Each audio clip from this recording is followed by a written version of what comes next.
Hi guys, and welcome to this week's video. I'm in this rather splendid place.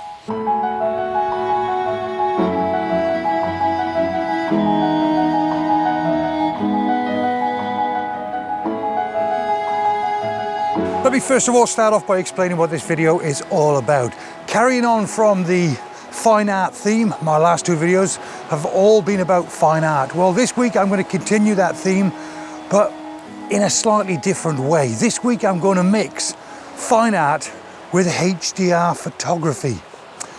I don't know if it'll work. In my own mindset, it'll definitely work. But of course, proof is in the pudding. So before I get set up, and I will talk you through my setup, in a nutshell, let me just explain what my intentions are here. My intentions very simply are to shoot Steetley Pier from underneath the pier in my normal fine art way. But because I will be exposing for the daylight, which is pretty much in the middle of the afternoon now, it's 2:30. Because I'm going to be exposing for the daylight, the underneath of the pier will be rendered dark. What I'm then going to do is take additional shots overexposing the ambient light so I can then claw as much detail as I wish to from underneath the pier. Combining the images together, therefore I'm hoping to create a fine art image in my normal way with the added advantage of being able to see as much detail as I want to show in my images from the dark side, from the underside of the pier. That's my intention. You never know, you guys might even get enthused by it and fancy trying it yourself. But do me a favor, watch the video till the end, because I'm going to grab this shot here, and then while I'm here I'll grab a few other shots of the pier as well in my normal fashion from either the right hand side or the left hand side, and I'll add those images to the back end of this video as well.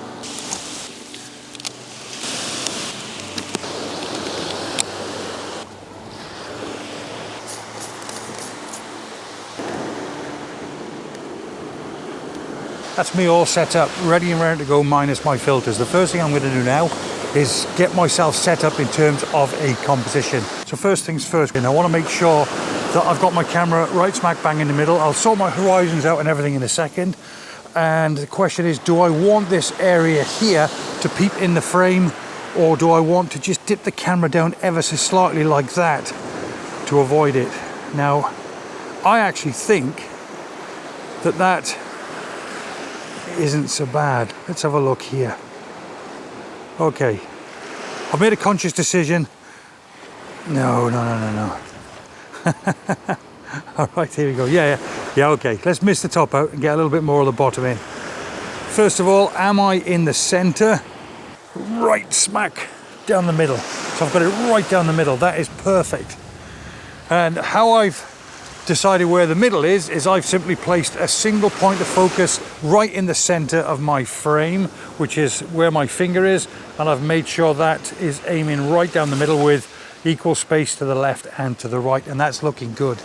And now I'm going to bring up my level. I can't bring up my level when I'm filming, so I'll go back to picture mode and bring up my level. I'm sure I must be slightly out, possibly around about there.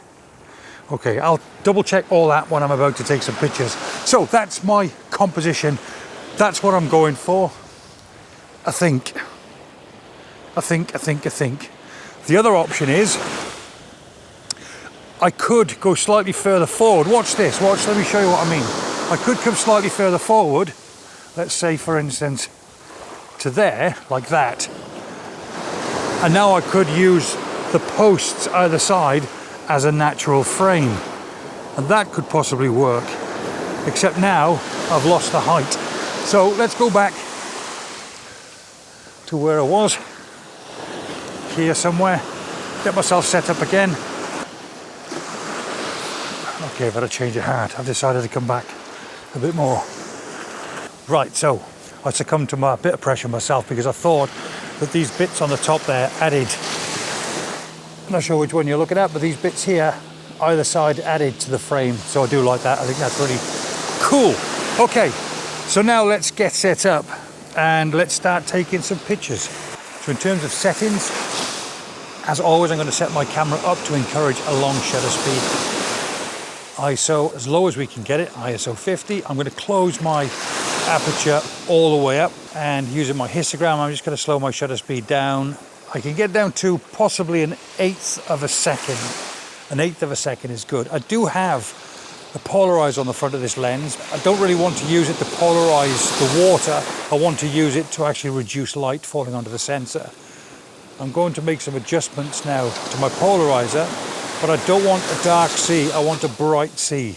I'll show you what I mean in camera.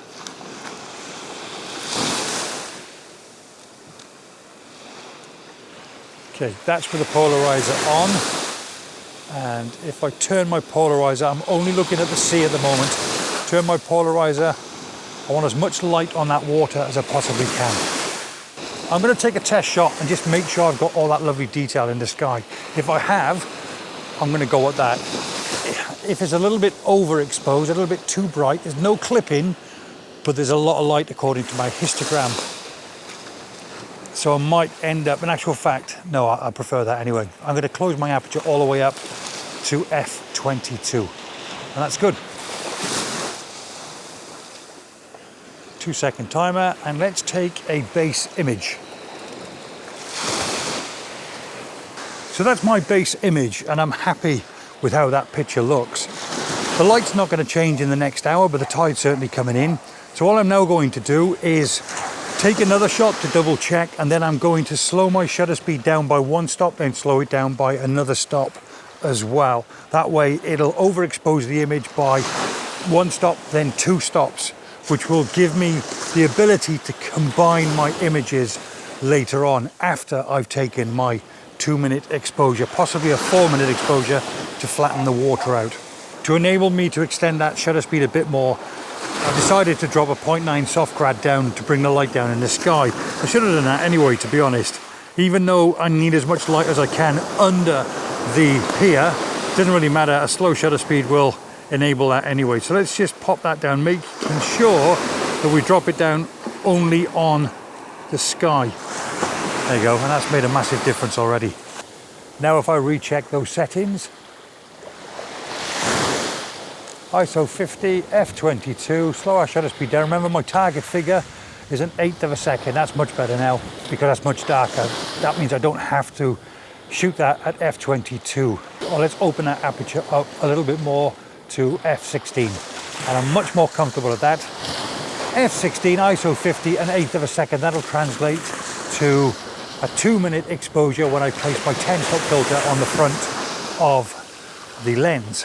I'm just going to take 1 shot. Okay, I've got my base shot. Ignore the floor, it doesn't matter about the floor. I'm only taking these shots at the moment for the boardwalk above, the pier above. What I'm going to do now is add an extra stop of light, and I'm going to do that simply by slowing my shutter speed down. Reduce it down by 1 stop. That's 3 clicks of your shutter speed. 1, 2, 3. I've now added an extra stop of light. Take that picture. Perfect. Remember, I'm not really bothered about how the water looks. Slow my shutter speed down again by another stop. That's another 3 clicks. 1, 2, 3. Take that. And as I do this, I'm increasing my ambient light. Outside here, clearly it's too bright, but it means now I'm lifting the light in the dark area of the pier. And we're going to do one more for luck. 1, 2, 3. We might not need it, but there you go.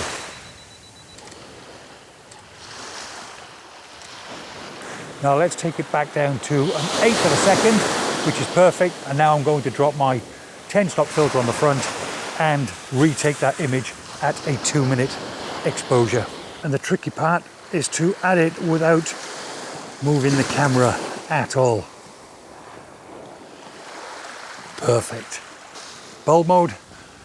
Double check to make sure I'm on f16. Activate my bulb timer. Ensure it's set to 2 minutes. And away she goes. That's it. Just got to wait for 2 minutes, and then hopefully I should have a nice image. The water seems to be in far enough, so the water should be all around the base of the main stanchions there, and that's what I'm after. perfect. Nothing but water and pier. Pretty cool, huh? The 2-minute exposure is brilliant, but the cloud level is really high today, so I'm not getting much movement in the cloud level. So I've now opted for a 4-minute exposure. The image, I believe, can go another stop of light brighter, hence the reason I've gone from 2 minutes to 4 minutes. But just to edge my bets, I've closed the aperture just by 1/3 from f16 to f18. So that's giving me 2/3 of a stop leeway, but I believe that should be the perfect image. Fingers crossed. The tide height is just perfect. It's just coming up to the edge of the lip where I'm currently stood, right up to the edge. Hasn't actually ventured onto my tripod legs yet. Thank heavens for that, otherwise I would be in deep doo-doo. The other thing I don't like is there's a slight dip in the sand in front of me, and at the moment the tide is just barely coming over that dip, which is really annoying. So the closest part of the camera, the water there, is very, very shallow. You could just about make out the dip there, but that bit there is very, very shallow, and that is a little bit off-putting. I don't want that. I want it all to be perfect from front to back. Right, I want to capture just one more, so I'm gonna venture to the edge of that lip, set my camera up, and hopefully the wet sand won't interfere with my long exposure. I have a plan. I'm going to move my camera forward. Now I know the tide is coming up ever so slightly, as you can see, and the sand is really soft. But watch, in circumstances like this, let me show you how I'm hoping to combat it. Times like this when you wish you brought your wellies. Just for your information, I can't buy spikes for this tripod. They don't sell them, which is really annoying. But spikes won't work when the sand is this wet. I also have Manfrotto feet. Basically, they're big, like plates, to distribute the weight. You can use those on wet sand as well, but honestly, nothing will work on wet sand. Nothing as good as what I'm about to do. I've got my tripod all set up. I've got 3 great big stones. I'm going to go 1, 2, and the big one at the front. And what I'm now going to do is dig these in as much as I can. So now I've lifted my tripod onto the 3 stones, which hopefully should work better than just placing the feet straight onto the sand. So that is looking very nice indeed. What I'm going to do now is take one more picture from here, but do me a favor, don't disappear, because in 30 seconds from now we're going to go back to me in the studio, where we're going to look at the images that we've captured, we're going to combine them, and then we're going to decide whether we think that adding a bit of HDR to fine art photography works or not. I've chosen my favorite fine art image, and I'm going to show you what happens when you combine it with the HDR image that I also took. I'll show it you as part of my workflow in post-production. It'll just give you an idea of what is capable and whether in fact you actually like the end result or not, because that's the deciding factor here. The deciding factor is, of course, whether you like the end result or not. Right, okay, so let's take a look at these images. As you can see by these layers, I've already post-processed the image. I think it's much easier for you guys just to look at the overall image once it's complete. But just to give you an idea of my workflow, this is the original image. It's already been processed through ACR and converted to black and white. ACR is what I use. Adobe Camera Raw, it's the pre-Photoshop screen. I don't use Lightroom, but of course everything I do in ACR can be achieved in exactly the same way in Lightroom as well. Right, so that's the original file. This is the original file. I also took at the same time 3 stops of light overexposed. So as you can see, the water and the sky completely lost, but all the detail is now available for us to use should we choose to use it from underneath the pier. Right, so let's talk you through my workflow. First of all, let's switch that overexposed image off. We don't need that until the very end. If I switch this on and off, you could see I've made a few minor adjustments. I've cleaned it up here. I've got rid of the rope from down here and a few spots that are on my sensor.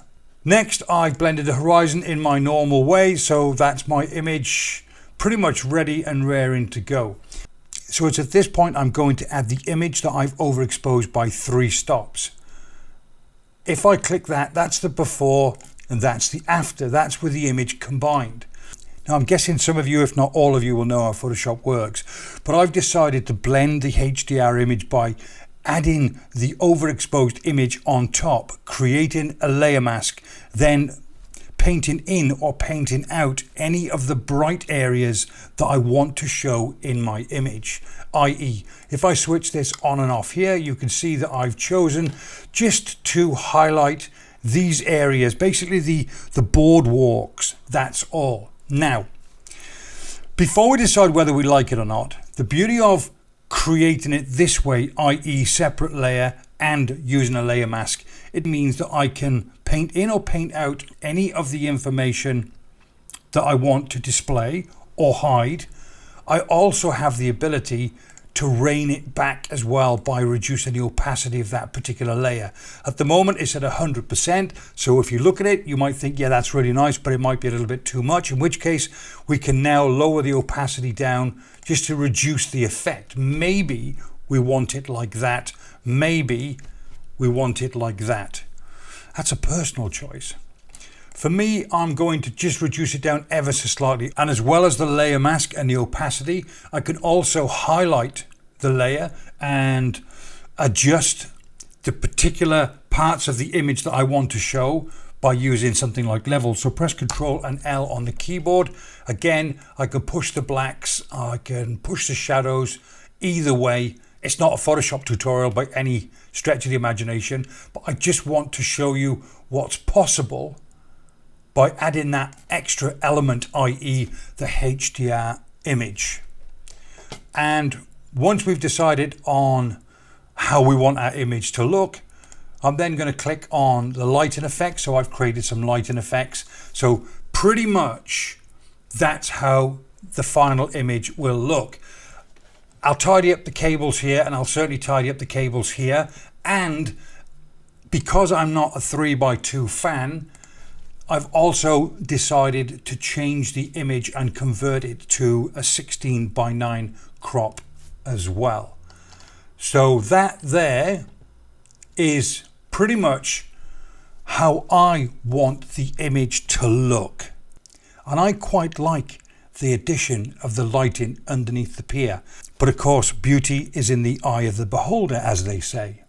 Now, there are other ways to achieve the same results. One of them would be to reintroduce the original raw file back into ACR and push the shadows and lift the exposure ever so slightly, and then reintroduce that as a separate layer into Photoshop and blend them that way. But of course, you must remember, the more work that you do on an image, the more you degrade its quality. Now, I know camera images are fantastic nowadays and they do have a large tolerance, but it's an option. That's all I'm saying, it's an option. So that is it. Do me a favor, guys. Take a look at the final image that I'll show you in a second. I'll show you another image as well that I took after I took this one that I quite like. But do me a favor, have a look at the final image and give me your thoughts on it. Is it worth adding the extra element in your opinion or not? Or is it something you quite liked and you fancy trying?